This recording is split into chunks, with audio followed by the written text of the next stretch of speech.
जनाब अमन लोहतवी से मैं दरख्वास्त गुजार हूँ तशरीफ लाएं और अपने मखसूस लबो लहजे से हम सभी को नवाजें। जोरदार तालियों से इस्तकबाल कीजिए जनाब अमन लोहतवी। मैं 4 मिसरों से अपनी शहरी सफर का आगाज करता हूँ। 4 मिसरे आपके खूबसूरत समातों के हवाले मुलाजा फरमाएं। लगी है आग बस्ती में,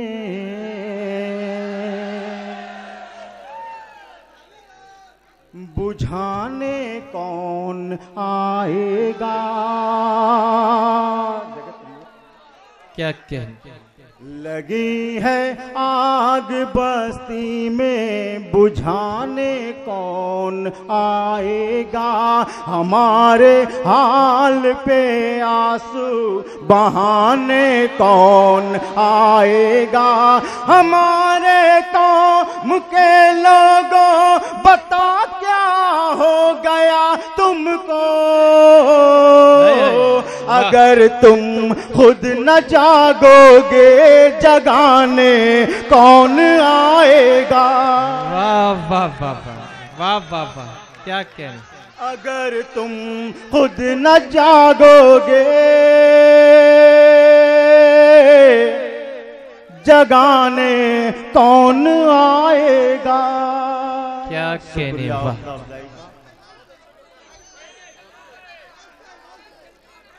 सुनिए दोस्तों, एक शेर और समात फरमाया।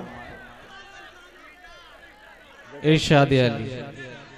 जिंदगी के बाद भी उस जिंदगी को सोचिए, जिंदगी को सोचिए। क्या कहने।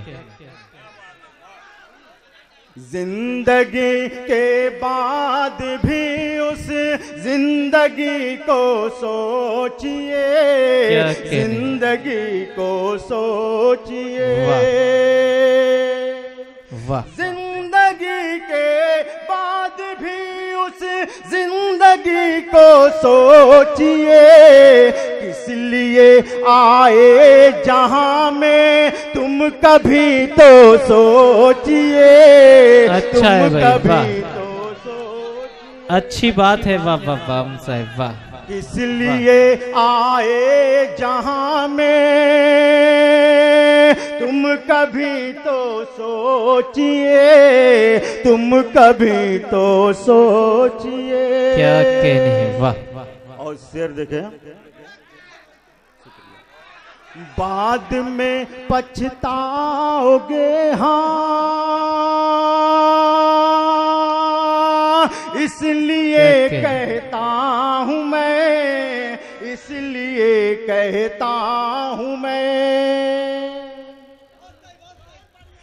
बाद में पछताओगे हाँ, इसलिए कहता हूँ मैं। क्या किया है आपने कुछ बंदगी तो सोचिए, बंदगी तो सोचिए। वाह वाह वाह वाह वाह।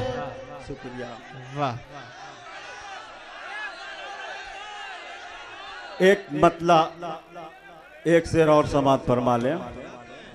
जी अतः दोस्तों, मगर इस संजीदगी के साथ सुनिए कि शायर को मोहलत भी दीजिए कि वो अगला शेर पढ़ सके। आपका इस तरह से दाद न दीजिए कि उसका जहन मुंतशिर हो जाए। आप शेर समात कर लें, संजीदगी के साथ दाद से नवाजें, फिर उसे मौका भी दें कि वो अगला शेर सुना सके। मतलब देखें। बदलते वक्त की रफ्तार कौन रोकेगा। बदलते वक्त की रफ्तार कौन रोकेगा। कौन रोकेगा। बदलते वक्त की रफ्तार कौन रोकेगा। क्या कहने। बदलते वक्त की, बदलते वक्त की रफ्तार कौन रोकेगा। बड़ी खराब है सरकार कौन रोकेगा। कौन रोकेगा। बड़ी खराब है सरकार कौन रोकेगा। और फिर देखें। जी इरशाद। जो हम गरीबों के गर्दन पे रोज चलती है, रोज चलती है। जो हम गरीबों के गर्दन पे रोज चलती है। सितमगरों की ये तलवार कौन रोके। वाह वाह वाह दोस्तों, बहुत बहुत शुक्रिया। दोस्तों आपने ये जो मुशायरा सजाया है, बहुत से मेहमान शोरा यहाँ तशरीफ फरमा है, उन सभी शोराए किराम को आपको सुनना है। दोस्तों जनाबे अमन साहिब ने वाकई आपके दिलों पर दस्तक दी और कौम जिन हालात से लड़ रही है उन हालात के बारे में सोचने के लिए मजबूर जनाबे अमन साहिब ने कर दिया।